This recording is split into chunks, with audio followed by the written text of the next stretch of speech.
সুমন গোস্বামী এক জৰুৰী খবৰ লৈ আহিব বিচাৰিছো প্ৰতিগৰাকী চাকৰি প্ৰত্যাশীলৈ ৬০,০০০ চাকৰি দিব হিমন্ত বিশ্ব শৰ্মাৰ চৰকাৰে নতুনকৈ ৩৫,০০০ চাকৰিৰ বিজ্ঞাপন প্ৰকাশ পাব বুলি আজিৰ দিনটোত ঘোষণা আগবঢ়াইছে ৰাজ্যৰ মুখ্যমন্ত্ৰী এই মুহূৰ্তত জনা বিচাৰিছো চাকৰি প্ৰত্যাশীসকলৰ বাবে এটা ডাঙৰ খবৰ আৰু ৬০,০০০ চাকৰি দিব হিমন্ত বিশ্ব শৰ্মাৰ চৰকাৰে বৃহৎ ঘোষণা আগবঢ়োৱা হৈছে মুখ্যমন্ত্ৰীৰ তৰফৰ পৰা নতুনকৈ ৩৫,০০০ চাকৰিৰ বিজ্ঞাপন প্ৰকাশ পাব চৰকাৰী চাকৰিৰ বাবে যিসকলে প্ৰস্তুতি চলাই আছিল সেইসকলৰ বাবে এই মুহূৰ্তত এক জৰুৰী খবৰ জনাবলৈ চেষ্টা কৰিছো আৰু পৰৱৰ্তী সময়ত ২৫,০০০ চাকৰি দিয়াৰ পৰিকল্পনা অৰ্থাৎ ৩৫+২৫ পুনৰ ৬০,০০০ চাকৰিৰ বাবে সাজু হ'বৰ বাবে আহ্বান জনোৱা হৈছে প্ৰতিগৰাকী যুৱক যুৱতী মুখ্যমন্ত্ৰীয়ে কৈছে যুৱক যুৱতীসকল ইণ্টাৰভিউৰ বাবে সাজু হৈ থাকক মুখ্যমন্ত্ৰী হিমন্ত বিশ্ব শৰ্মাৰ চাকৰিক লৈ বৃহৎ ঘোষণা আমি এই মুহূৰ্তত মুখ্যমন্ত্ৰীৰ মন্তব্য আগবঢ়াম তাৰ পূৰ্বে আমি আপোনালোকক জনাব বিচাৰিছো জুলাই মাহত অনুষ্ঠিত কৰা হ'ব সকলো চৰকাৰী চাকৰিৰ পৰীক্ষা সাজু হৈ থাকক প্ৰতিগৰাকী চৰকাৰী চাকৰি প্ৰত্যাশী জুলাই মাহতে আৰক্ষী তৃতীয় চতুৰ্থ বৰ্গৰ সকলো পৰীক্ষা অনুষ্ঠিত হ'ব ৰাজ্যৰ মুখ্যমন্ত্ৰীয়ে বৃহৎ ঘোষণা আগবঢ়োৱা পৰিলক্ষিত হৈছে আজিৰ দিনটোত ১ লাখৰো অধিক যুৱ যুৱতীক টাৰ্গেট কৰি চাকৰি দিয়াৰ পৰিকল্পনা কৰিছে মুখ্যমন্ত্ৰী ডক্টৰ হিমন্ত বিশ্ব শৰ্মাৰ চৰকাৰে ইতিমধ্যে ৯৭,০০০ যুৱক যুৱতীক চাকৰি ইতিমধ্যে প্ৰদান কৰিছে অসম চৰকাৰে আৰু অনাগত সময়ত প্ৰতি বছৰে বিজ্ঞাপন প্ৰকাশ পাব আৰু চাকৰি নোপোৱা ২ লাখ যুৱক যুৱতীক বিশেষ সংস্থাপনৰ ব্যৱস্থা কৰিব চৰকাৰে শীঘ্ৰে প্ৰকাশ পাব নতুনকৈ খালী হোৱা পদৰ বিজ্ঞাপন অসম চৰকাৰ বিভিন্ন বিভাগত যিসমূহ পদ খালী হ'ব তাৰ বিজ্ঞাপন অতি শীঘ্ৰে প্ৰকাশ পাব বুলি মুখ্যমন্ত্ৰীয়ে মন্তব্য আগবঢ়াইছে প্ৰতি বছৰে হাজাৰ হাজাৰ চাকৰিৰ বিজ্ঞাপন প্ৰকাশ কৰাৰ পৰিকল্পনা হাতত লৈছে অসম চৰকাৰে এই মুহূৰ্তত এক ডাঙৰ খবৰ জনাবলৈ চেষ্টা কৰিছো অসম চৰকাৰ প্ৰতিটো বিভাগতে খালী হৈ থকা পদবোৰ পূৰণ কৰি যাব চৰকাৰে আৰু তাৰ বাবে প্ৰতি বছৰে হাজাৰ হাজাৰ পদৰ বাবে বিজ্ঞাপন প্ৰকাশ পাব পুনৰ ৬০,০০০ চাকৰি দিব বুলি ইতিমধ্যে ডক্টৰ হিমন্ত বিশ্ব শৰ্মাৰ তৰফৰ পৰা ঘোষণা কৰা হৈছে ইতিমধ্যে ৩৫,০০০ চাকৰিৰ বাবে বিজ্ঞাপন প্ৰকাশ পাব বুলি ঘোষণা কৰা হৈছে আৰু ইয়াৰ পিছত পৰৱৰ্তী সময়ত ২৫,০০০ অৰ্থাৎ ৩৫+২৫ ৬০,০০০ চাকৰিৰ বাবে ইতিমধ্যে চাকৰি প্ৰত্যাশীক সাজু হোৱাৰ আহ্বান জনাইছে ইণ্টাৰভিউৰ বাবে সাজু হওক বুলি আহ্বান জনোৱা হৈছে মুখ্যমন্ত্ৰীৰ তৰফৰ পৰা এই মুহূৰ্তত মুখ্যমন্ত্ৰীৰ মন্তব্যটো আমি পুনৰবাৰ আগবঢ়াব বিচাৰিছো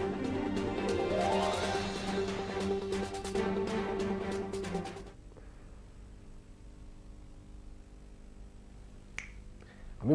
মুখ্যমন্ত্ৰীৰ মন্তব্য আপোনালোকৰ মাজলৈ আগবঢ়াম মুখ্যমন্ত্ৰী আজিৰ দিনটোত বিকাশ যাত্ৰাত অংশ লৈ চাকৰি হৈ গ'ল আজি মই আকৌ ক'ব খুজিছো যে যিদিনাখনে ১ লাখ চাকৰি দিয়া শেষ হ'ব সেইদিনাখনে আৰু ৩৫,০০০ নতুন চাকৰি মই যুৱক যুৱতীসকলৰ কাৰণে মুকলি কৰি দিম জুলাই মাহত পুলিচত দৌৰিবৰ কাৰণে ৰেডি হৈ থাকক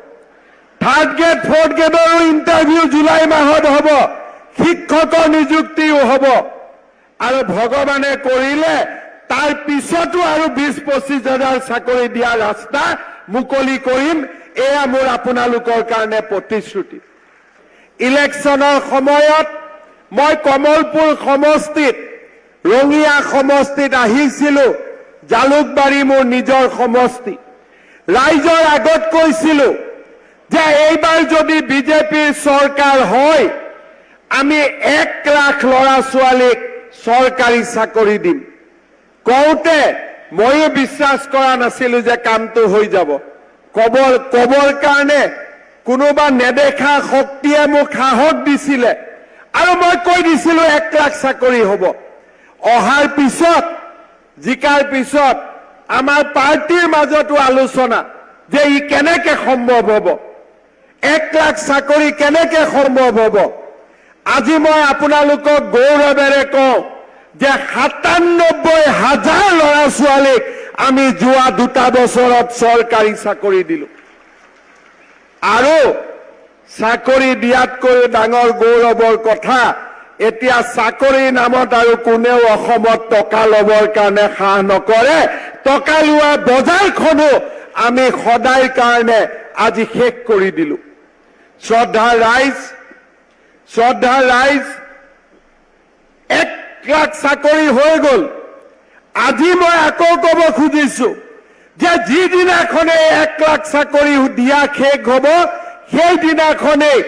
আৰু 35,000 নতুন চাকৰি মই যুৱক যুৱতীসকলৰ কাৰণে মুকলি কৰি দিম। জুলাই মাহত পুলিচত দৌৰিবৰ কাৰণে ৰেডি হৈ থাকক। 3rd grade 4th গ্ৰেডৰো interview July মাহত হ'ব, শিক্ষকৰ নিযুক্তিও হ'ব আৰু ভগৱানে কৰিলে তাৰ পিছতো আৰু 20-25,000 চাকৰি দিয়া ৰাস্তা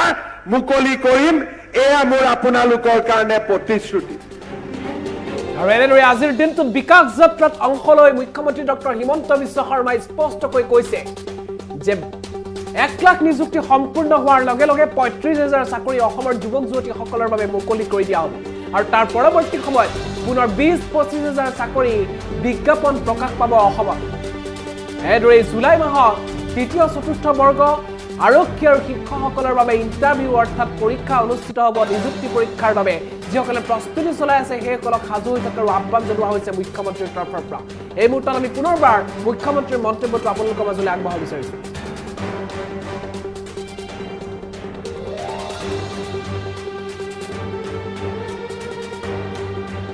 1 লাখ চাকৰি হৈ গ'ল। আজি মই আকৌ ক'ব খুজিছো যে যিদিনাখনে 1 লাখ চাকৰি দিয়া শেষ হ'ব সেইদিনাখনে আৰু 35,000 নতুন চাকৰি মই যুৱক যুৱতীসকলৰ কাৰণে মুকলি কৰি দিম। জুলাই মাহত পুলিচত দৌৰিবৰ কাৰণে ৰেডি হৈ থাকক। 3rd grade 4th গ্ৰেডৰো interview July মাহত হ'ব, শিক্ষকৰ নিযুক্তিও হ'ব আৰু ভগৱানে কৰিলে তাৰ পিছতো আৰু 20-25,000 চাকৰি দিয়া ৰাস্তা মুকলি কৰিম। এয়া মোৰ আপোনালোকৰ কাৰণে প্ৰতিশ্ৰুতি। ইলেকশ্যনৰ সময়ত মই কমলপুৰ সমষ্টিত, ৰঙিয়া সমষ্টিত আহিছিলো।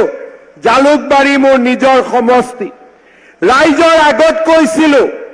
যে এইবাৰ যদি বিজেপিৰ চৰকাৰ হয়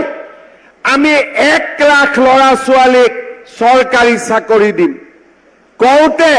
ময়ো বিশ্বাস কৰা নাছিলো যে কামটো হৈ যাব। কবৰ কাৰণে কোনোবা নেদেখা শক্তিয়ে মোক সাহস দিছিলে আৰু মই কৈ দিছিলো 1 লাখ চাকৰি হ'ব। অহাৰ পিছত জিকাৰ পিছত আমাৰ পাৰ্টিৰ মাজতো আলোচনা যে ই কেনেকে সম্ভৱ হ'ব, 1 লাখ চাকৰি কেনেকে সম্ভৱ হ'ব। আজি মই আপোনালোকক গৌৰৱেৰে কওঁ যে 97,000 ল'ৰা ছোৱালীক আমি যোৱা 2 বছৰত চৰকাৰী চাকৰি দিলো। আৰু চাকৰি দিয়াতকৈ ডাঙৰ গৌৰৱৰ কথা, এতিয়া চাকৰিৰ নামত আৰু কোনেও অসমত টকা ল'বৰ কাৰণে সাহ নকৰে। টকা লোৱা বজাৰখনো আমি সদায় কাৰণে আজি শেষ কৰি দিলো। শ্ৰদ্ধাৰ ৰাইজ 1 লাখ চাকৰি হৈ গ'ল। আজি মই আকৌ ক'ব খুজিছো যে যিদিনাখনে 1 লাখ চাকৰি দিয়া শেষ হ'ব সেইদিনাখনে আৰু 35,000 নতুন চাকৰি মই যুৱক যুৱতীসকলৰ কাৰণে মুকলি কৰি দিম। জুলাই মাহত পুলিচত দৌৰিবৰ কাৰণে ৰেডি হৈ থাকক। 3rd grade 4th গ্ৰেডৰো interview July মাহত হ'ব, শিক্ষকৰ নিযুক্তিও হ'ব আৰু ভগৱানে কৰিলে তাৰ পিছতো আৰু 20-25,000 চাকৰি দিয়া ৰাস্তা মুকলি কৰিম। এয়া মোৰ আপোনালোকৰ কাৰণে প্ৰতিশ্ৰুতি। আজি মই আকৌ ক'ব খুজিছো যে যিদিনাখনে 1 লাখ চাকৰি দিয়া শেষ হ'ব সেইদিনাখনে আৰু 35,000 নতুন চাকৰি মই যুৱক যুৱতীসকলৰ কাৰণে মুকলি কৰি দিম। জুলাই মাহত পুলিচত দৌৰিবৰ কাৰণে ৰেডি হৈ থাকক। 3rd grade 4th গ্ৰেডৰো interview July মাহত হ'ব, শিক্ষকৰ নিযুক্তিও হ'ব আৰু ভগৱানে কৰিলে তাৰ পিছতো আৰু 20-25,000 চাকৰি দিয়া ৰাস্তা মুকলি কৰিম। এয়া মোৰ আপোনালোকৰ কাৰণে প্ৰতিশ্ৰুতি। ইলেকশ্যনৰ সময়ত মই কমলপুৰ সমষ্টিত, ৰঙিয়া সমষ্টিত আহিছিলো। জালুকবাৰী মোৰ নিজৰ সমষ্টি। ৰাইজৰ আগত কৈছিলো যে এইবাৰ যদি বিজেপিৰ চৰকাৰ হয়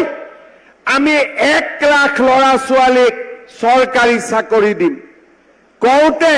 ময়ো বিশ্বাস কৰা নাছিলো যে কামটো হৈ যাব কবৰ কাৰণে কোনোবা নেদেখা শক্তিয়ে মোক সাহস দিছিলে আৰু মই কৈ দিছিলো 1 লাখ চাকৰি হ'ব অহাৰ পিছত জিকাৰ পিছত আমাৰ পাৰ্টিৰ মাজতো আলোচনা যে ই কেনেকে সম্ভৱ হ'ব 1 লাখ চাকৰি কেনেকে সম্ভৱ হ'ব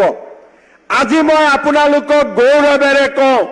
যে ৯৭,০০০ ল'ৰা ছোৱালীক আমি যোৱা 2 বছৰত চৰকাৰী চাকৰি দিলো আৰু চাকৰি দিয়াতকৈ ডাঙৰ গৌৰৱৰ কথা এতিয়া চাকৰিৰ নামত আৰু কোনেও অসমত টকা ল'বৰ কাৰণে সাহ নকৰে টকা লোৱা বজাৰখনো আমি সদায় কাৰণে আজি শেষ কৰি দিলো শ্ৰদ্ধা ৰাইজ 1 লাখ চাকৰি হৈ গ'ল আজি মই আকৌ ক'ব খুজিছো যে যিদিনাখনে 1 লাখ চাকৰি দিয়া শেষ হ'ব সেইদিনাখনে